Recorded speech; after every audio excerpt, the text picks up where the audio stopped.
Assalamualaikum warahmatullahi wabarakatuh. Perkenalkan, saya Alifatul Firdausiah dengan NIM 858949501. Di sini saya akan melakukan praktikum IPA, yaitu tentang proses pencernaan makanan pada manusia. Makanan yang kita konsumsi terdiri dari molekul-molekul besar yang kompleks agar nutrisi dalam makanan dapat diperoleh oleh tubuh. Maka makanan tersebut harus dipecah menjadi molekul-molekul yang lebih sederhana sehingga mudah diserap dan dimanfaatkan oleh tubuh.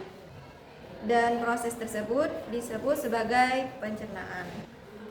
Sebelum saya menjelaskan tentang fungsi dari organ pencernaan manusia, berikut adalah bahan yang diperlukan, yaitu adalah gambar organ pencernaan manusia, dan ada alat tulis serta lembar pengamatan. Nah, alat pencernaan adalah sistem saluran panjang yang berbentuk pipa yang membentang mulai dari mulut sampai ke anus. Berikut adalah penjelasan dan fungsi dari setiap organ utama dalam saluran pencernaan manusia. Yang pertama adalah mulut. Ini adalah mulut. Mulut adalah sistem pencernaan pertama yang di dalamnya terdapat gigi, lidah, dan kelenjar ludah. Di sini mulut berfungsi sebagai gerbang masuk makanan, yaitu tempat dimulainya pencernaan mekanik oleh gigi dan pencernaan kimiawi oleh enzim.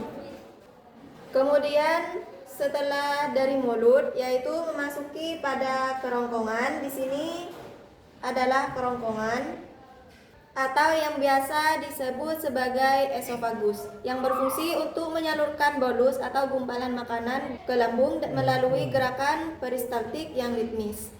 Setelah dari kerongkongan, kemudian berlanjut ke lambung. Nah, ini adalah lambung, bisa kita lihat. Lambung adalah organ berbentuk kantong berotot yang berfungsi sebagai tempat penampungan makanan sementara dan pemrosesan utama. Di dalam lambung terjadi pencernaan mekanik melalui pengadukan kuat oleh otot lambung serta pencernaan kimiawi dengan sekresi asam lambung dan enzim pepsin yang khusus memecah protein. Setelah dari lambung, kemudian ke usus halus. Nah, ini adalah usus halus. Usus halus merupakan pusat utama pencernaan dan penyerapan. Di bagian inilah seluruh gizi dipecah menjadi bentuk yang paling sederhana dengan bantuan enzim dari usus dan pankreas serta cairan empedu. Sari-sari makanan atau nutrisi hasil pemecahan kemudian diserap melalui dinding usus halus dan diedarkan ke seluruh tubuh. Sisa-sisa makanan yang tidak dapat dicerna akan memasuki usus besar. Ini adalah usus besar. Ini yang ada di pinggir, ini adalah usus besar.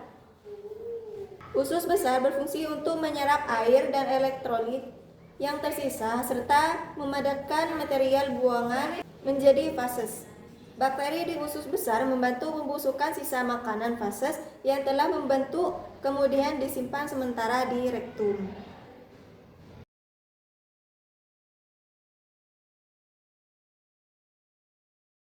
Nah, ini adalah rektum. Ini bisa dilihat.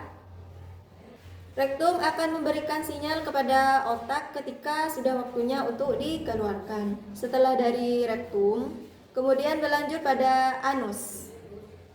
Ini adalah anus yang paling bawah. Ini. Anus adalah lubang ujung saluran pencernaan yang berfungsi sebagai pintu keluar untuk proses egesti atau defekasi, yaitu pembuangan fases. Sistem pencernaan adalah proses penting yang mengubah makanan kompleks menjadi molekul sederhana atau sari makanan agar dapat diserap dan dapat digunakan oleh tubuh. Proses tersebut melibatkan dua mekanisme utama, yaitu pencernaan mekanik dan pencernaan kimiawi. Pencernaan mekanik yaitu pemecahan fisik oleh gigi dan otot, sedangkan pencernaan kimiawi yaitu pemecahan oleh enzim. Seluruh proses tersebut melalui saluran panjang yang terstruktur, yaitu pertama adalah mulut sebagai pemulai proses mengunyah dan melumasi makanan. Kemudian esofagus atau tenggorokan, yaitu untuk menyalurkan makanan ke lambung. Setelah ke lambung, kemudian mencampur, mengaduk, dan mulai mencerna protein dalam suasana asam. Setelah itu kemudian ke usus halus, yaitu sebagai pusat penyerapan dan pencernaan akhir semua nutrisi. Setelah itu kemudian ke usus besar yang membantu untuk menyerap air dan memadatkan sisa-sisa makanan. Setelah itu ke rektum dan anus yang berfungsi sebagai jalur terakhir, yaitu pengeluaran fases dari tubuh. Singkatnya yaitu saluran pencernaan bekerja secara terpadu untuk menjamin nutrisi optimal bagi keberlangsungan hidup kita. Sekian dari pengamatan saya pada proses pencernaan makanan. Saya akhiri, wassalamualaikum warahmatullahi wabarakatuh.